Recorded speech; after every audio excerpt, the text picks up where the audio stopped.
Marlène, Marco et Jean-Claude sommes très heureux de te retrouver afin d'aborder ce nouveau thème qui s'intitule Égarer un aveugle. Les références se trouvent au livre de Deutéronome 27, verset 18 et Lévitique 19, verset 14. Juste avant d'aborder ce thème, prions. Notre Seigneur et notre Dieu, nous venons vers toi encore aujourd'hui afin de rechercher ta paix et ta grâce. Nous venons vers toi aujourd'hui parce que nous voulons voir Jésus. Nous l'avons accepté pour sauveur personnel. Et il nous demande d'être de nouvelles créatures.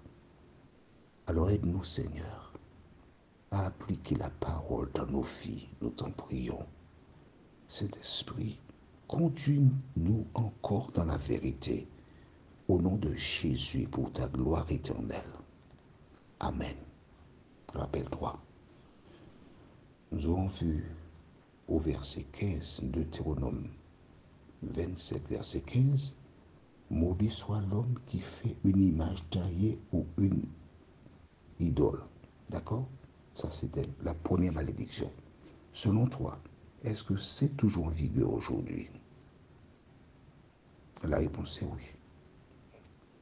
La deuxième malédiction, maudit soit celui qui méprise son père et sa mère. Est-ce que tu penses que c'est toujours d'actualité? Oui, très bien. Troisième, maudit soit celui qui déplace les bornes. Est-ce que selon toi, c'est toujours d'actualité? Oui. Aucune des malédictions prononcées n'est en contradiction avec la loi aujourd'hui. Il est quand même rare de voir des personnes poursuivies en justice parce qu'elles n'ont pas honoré leurs parents. Mais de manière générale, collective, il est admis par la société qu'on a un devoir vis-à-vis des parents. Il est admis par la société qu'on ne puisse pas déplacer les bornes et voler des gens de leurs biens. Est-ce que nous sommes d'accord? Donc, croire au Seigneur Jésus, c'est vrai. Mais quand tu crois au Seigneur Jésus, est-ce que tu peux avoir des idoles? Non. Quand tu crois au Seigneur Jésus, est-ce que tu peux déshonorer tes parents? Non. Quand tu crois au Seigneur Jésus, peux-tu déplacer les bornes d'un terrain ou autre? Voler quoi? Non. Il est donc important pour toi de savoir qu'est-ce que Jésus entend quand il dit dans 2 Corinthiens 5, verset 17, note seulement la référence, 2 Corinthiens 5, verset 17, la Bible déclare, si quelqu'un est en Christ, il est une nouvelle créature. Les choses anciennes sont passées. Voici, toutes choses sont devenues nouvelles. Avant de rencontrer Jésus, tu déplaçais les bornes. Maintenant que tu as rencontré Jésus, que fais-tu? Tu ne déplaces plus les bornes. Au contraire, tu remets les bornes à leur place. Tu demandes pardon à la personne. Et l'Éternel te bénira. Imagine, tu fais cette démarche. Et la personne, quand elle voit que tu es venu vers elle et que tu as reconnu ton erreur, tu lui as demandé pardon. En agissant de la sorte, tu prêches l'évangile. Le Saint-Esprit touche le cœur de cette personne. Et grâce à ta confession, cette personne peut rencontrer Jésus et être sauvée à son tour. Que penses-tu? Ne doute pas de la parole de Dieu. Applique la parole. Fais ce que tu sais qui est juste et bien et l'Éternel te bénira. Aujourd'hui, notre thème c'est égarer un aveugle. Lisons dans Deutéronome 27, verset 18. Maudit soit celui qui fait égarer un aveugle dans le chemin. Et tout le peuple dira Amen. Maudit soit celui qui fait égarer un aveugle dans le chemin. J'aime beaucoup ce verset. Il a une grande importance pour moi. Et c'est pourquoi que j'ai rédigé le scénario de ce film qui s'intitule L'aveugle et la lumière. C'est un film que tu peux trouver sur YouTube, il est gratuit. Tu tapes L'aveugle et la lumière de Jean-Claude Hérin, E-R-I-N. Et tu verras ce film. C'est l'histoire d'un aveugle qui épouse une belle femme. Et, bon, je ne te dis pas plus, va regarder le film. Ça va t'apporter quelque chose. Pourquoi j'ai rédigé ce scénario et j'ai fait en sorte qu'il soit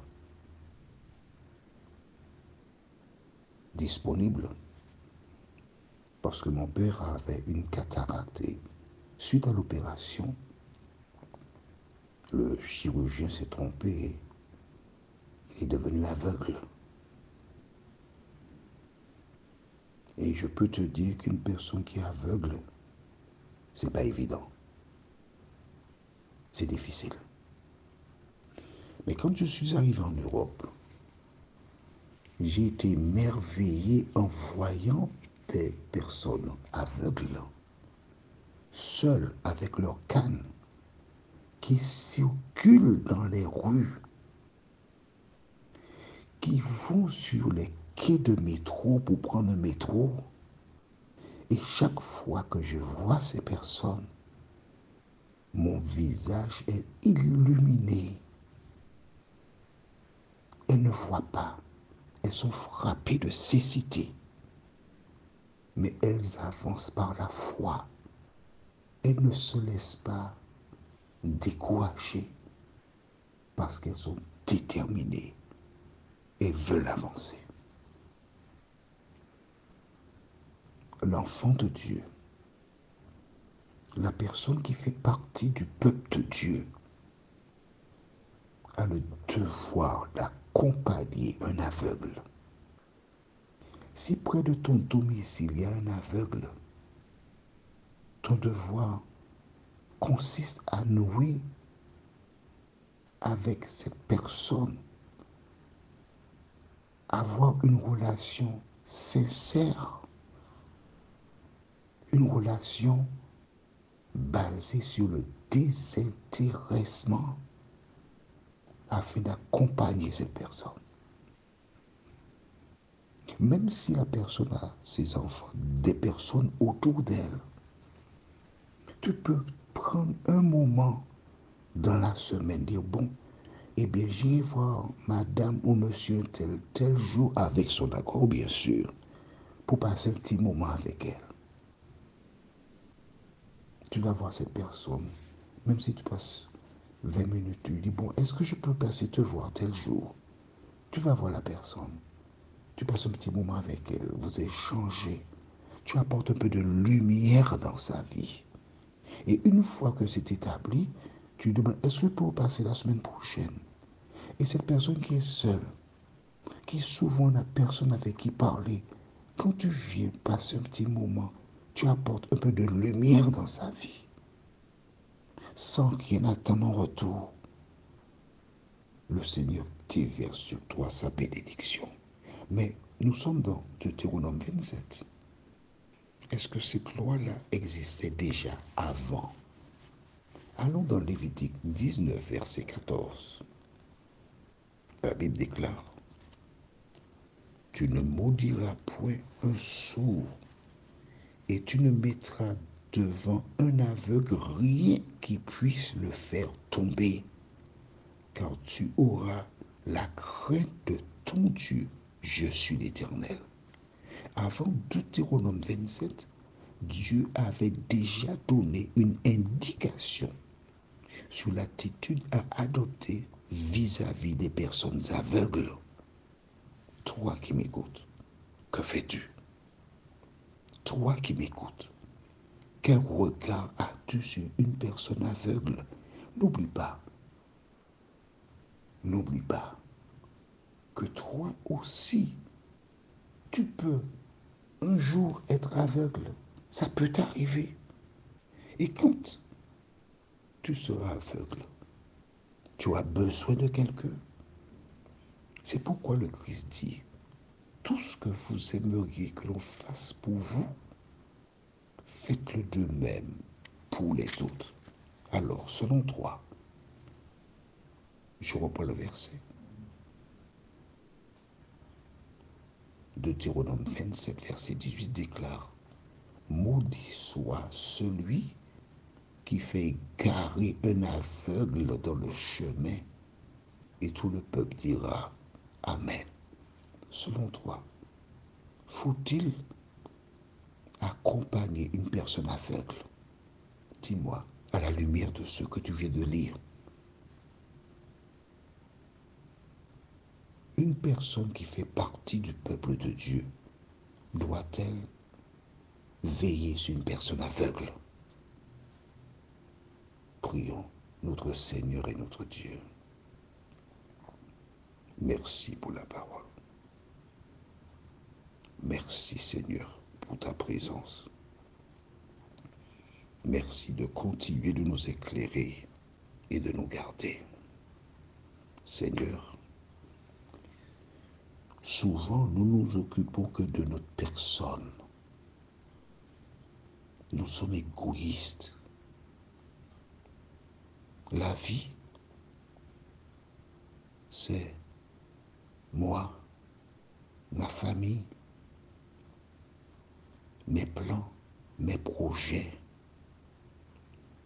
Mais nous voyons que dans cette liste de malédictions, tu as mis en place des éléments afin d'interpeller ton peuple dans ses rapports avec les personnes qui sont en souffrance et qui sont en difficulté. Merci Seigneur. Merci pour la parole. Merci de nous aider à comprendre qu'il est fondamental pour chacun de lire la Bible. Car plusieurs personnes découvrent au fur et à mesure, depuis qu'elles écoutent ces audios, elles découvrent des choses qu'elles ne connaissaient pas. Mais Seigneur, ce qu'elles découvrent aujourd'hui a toujours été dans la Bible. Ce que tu m'as révélé, ce que tu as programmé pour qu'ils entendent, a toujours été là. Alors, donne aider chacun à avoir un tel amour pour la connaissance de Jésus, que chacun s'engage à lire la Bible, à l'étudier et à l'appliquer dans sa vie. Nous te réclamons cette grâce au nom de Jésus et pour ta gloire éternelle. Amen. Notre prochaine lecture et étude se fera dans le livre de Deutéronome 27, verset 19, et Lévitique 19, verset 33. Deutéronome 27, verset 19, et Lévitique 19, verset 33. Le thème qui porte atteinte. Il me tarde de te retrouver.